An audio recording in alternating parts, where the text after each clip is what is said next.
Hello all, this is Keerthi and welcome back to my channel. So ఈ వీడియోలో నేను universities ఎట్లా సెలెక్ట్ చేసుకోవాలి అని చెప్తాను.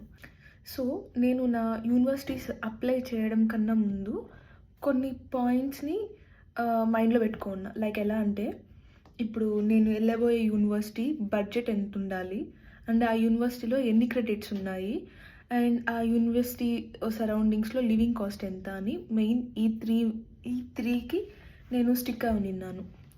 సో నేను యాకెట్ అన్న యాప్ యూజ్ చేసుకున్నా. లైక్ యూనివర్సిటీస్ నేను ఫిల్టర్ చేసుకోవడానికి యాకెట్ యాప్ యూజ్ చేసుకున్నాను. సో ఇది వెబ్సైట్ కూడా ఉంటుంది, చాలామందికి తెలిసే ఉంటుంది. సో మీరు అప్లై చేసుకోవాలంటే నా బెస్ట్ సజెషన్ మీకు యాకెట్ యూజ్ చేసుకోండి. అది ఫ్రీనే. మనకు కావాల్సిన బడ్జెట్లో మనకు కావాల్సినట్టుగా మనకి ఒక లిస్ట్ ఆఫ్ యూనివర్సిటీస్ ఇస్తుంది. సో దట్ మనం దాంట్లో సెలెక్ట్ చేసుకోవచ్చు. యాకెట్లో ఎలా అంటే, దాంట్లో మీరు అకౌంట్ క్రియేట్ చేసుకొని వన్స్ లాగిన్ అయి వెళ్తే మీకు మీ జిఆర్ఈ స్కోర్ అండ్ మీ టోఫెల్ ఆర్ ఐఎల్స్ స్కోర్, లేకపోతే డ్యూలింగో అయినా సరే, ఏదైనా సరే మీ స్కోర్స్ పెట్టాలి. అండ్ మీరు ఏ స్ట్రీమ్లో మాస్టర్స్ చేయాలనుకుంటున్నారు అని మెన్షన్ చేయాలి. అండ్ మీ సమ్ డీటెయిల్స్ అడుగుతుంది. అండ్ మీ బడ్జెట్ ఎంత, లైక్ ఇలాంటివన్నీ అడుగుతుంది. మీకు పబ్లిక్ యూనివర్సిటీ కావాలా, ప్రైవేట్ యూనివర్సిటీ కావాలా అని ఇలా చాలా అడుగుతుంది. అవన్నీ మీరు దాంట్లో పెట్టి సబ్మిట్ చేస్తే మీకు దానికి తగినట్టుగా కొన్ని లిస్ట్ ఆఫ్ యూనివర్సిటీస్ ఇస్తుంది.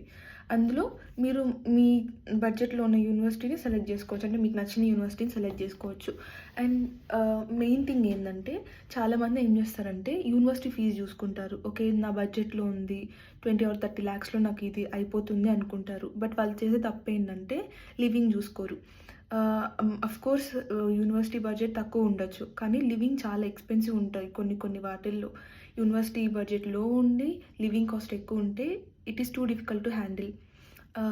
ఎందుకంటే మనం పార్ట్ టైం చేసుకొని మనం లివింగ్ పెట్టుకుంటాం కదా.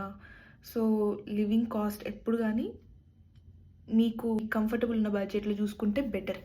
అండ్ కొంతమందికి డౌట్ ఉంటుంది, పబ్లిక్ యూనివర్సిటీ బెటరా, ప్రైవేట్ యూనివర్సిటీ బెటరా అని.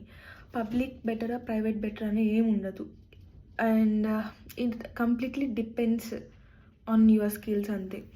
అంటే ఇక్కడ ఏ యూనివర్సిటీలో మాస్టర్స్ చేసినా ఒకటే, కాకపోతే బ్లాక్ లిస్టెడ్ యూనివర్సిటీస్ అనేవి కొన్ని ఉంటాయి. వాటి జోలికి వెళ్ళకనుంటే మంచిది. ఎందుకంటే ఇమిగ్రేషన్లో మీకు ప్రాబ్లం వర్క్ అని ఉంటుంది. Not only in immigration, visa ఇంటర్వ్యూస్లో కూడా మీకు ప్రాబ్లం వర్క్ అని ఉంటుంది.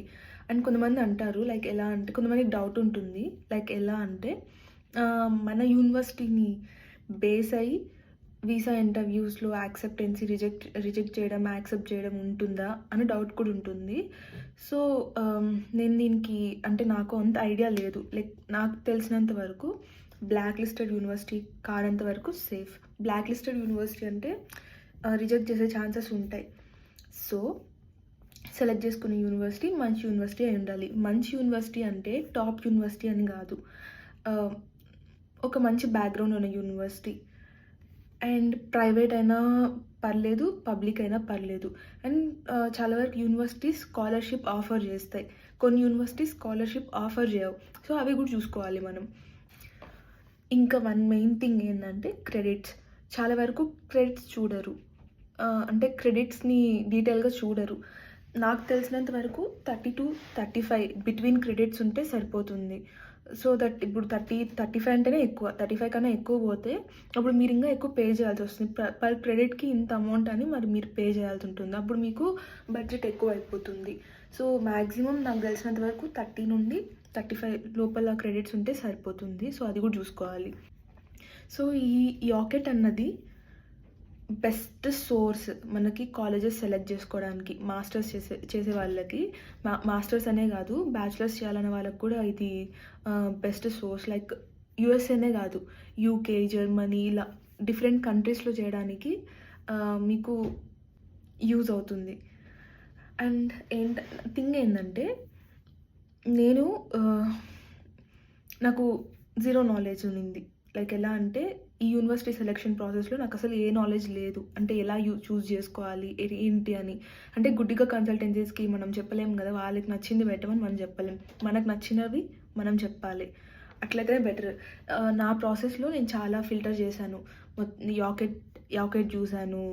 మళ్ళీ యాకెట్‌లో చూసుకున్న వాటిని అంటే కొన్ని యూనివర్సిటీస్ నాకు లిస్ట్ తీసుకొని ఉంటాను కదా! ఆ యూనివర్సిటీస్‌ని మళ్ళీ గూగుల్‌లోకెళ్ళి వాళ్ళ వెబ్‌సైట్‌లోకెళ్ళి మళ్ళీ వాళ్ళ కంటెంట్ అంతా చూసినాను. నాకు అట్లా కొన్ని బెస్ట్ అనిపించినవి 5 అప్లై చేసిన. నాకు 5 యూనివర్సిటీస్ వచ్చినాయి. సో, ఆ 5లో మళ్ళీ నాకు ఏదైతే బడ్జెట్ ఫ్రెండ్లీ అండ్ నాకు నచ్చిన నా ప్రొఫైల్‌కి మ్యాచ్ అయ్యే థింగ్ ఉంటుందో లైక్ యూనివర్సిటీ ఉంటుందో అది నేను చూజ్ చేసుకున్నాను. సో, అప్లికేషన్ ఫీ గూడా చూసుకోండి. ఎందుకంటే కొన్ని కొన్నిటికి హై అప్లికేషన్ ఫీ ఉంటుంది.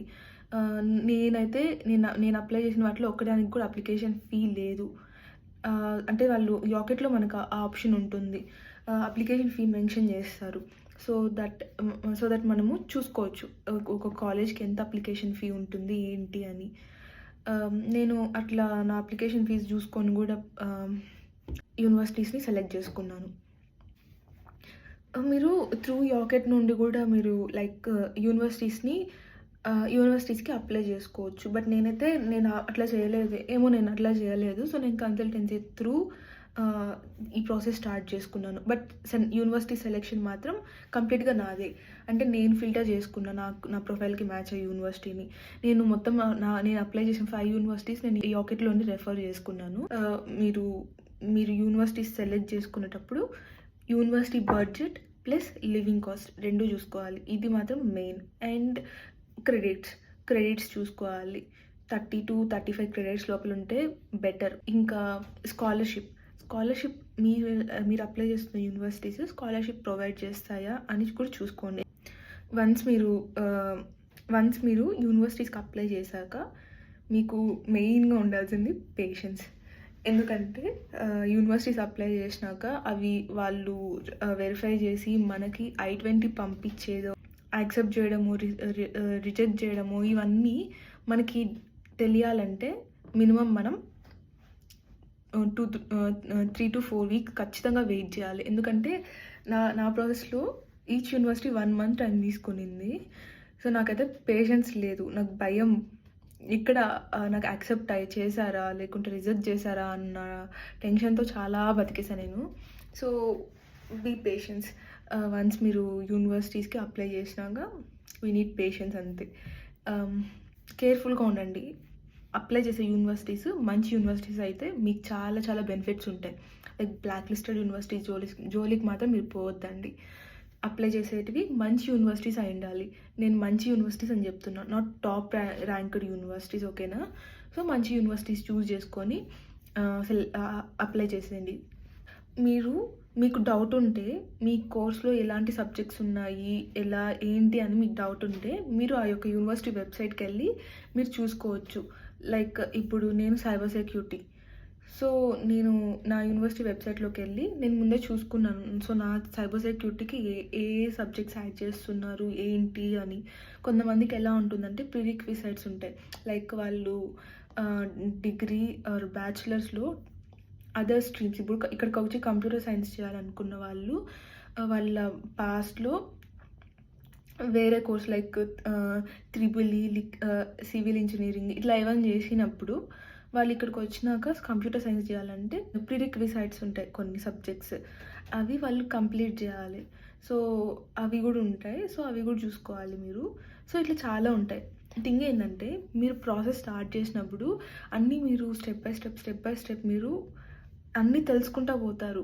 లైక్ అవి మీకే అర్థమవుతాయి. టెన్షన్ అవ్వాల్సిన అవసరం లేదు. చెప్పేవాళ్ళు తక్కువే ఉంటారు. బట్ ఇప్పుడు మనకి ఇంటర్నెట్ ఉంది కదా! మనకు చాలా సోర్సెస్ ఉన్నాయి. ఇట్లా యూట్యూబ్‌లో చాలామంది వాళ్ళ ఎక్స్‌పీరియన్స్ షేర్ చేసుకుంటూ ఉంటారు. త్రూ దట్ మనకి కొంచెం తెలుస్తుంది, అవగాహన ఉంటుంది. సో, అవన్నీ చూడండి. సో దట్ మీకు కొంచెం ఐడియా ఉంటుంది. So, this is all about this video. And మీకు నచ్చిందనే నేను అనుకుంటున్నాను. సో, మీకేమన్నా ఫ్యూచర్‌లో ఇంకా ఏమన్నా నా నుండి ఇన్ఫర్మేషన్ కావాలంటే let me know in the comment section and please subscribe.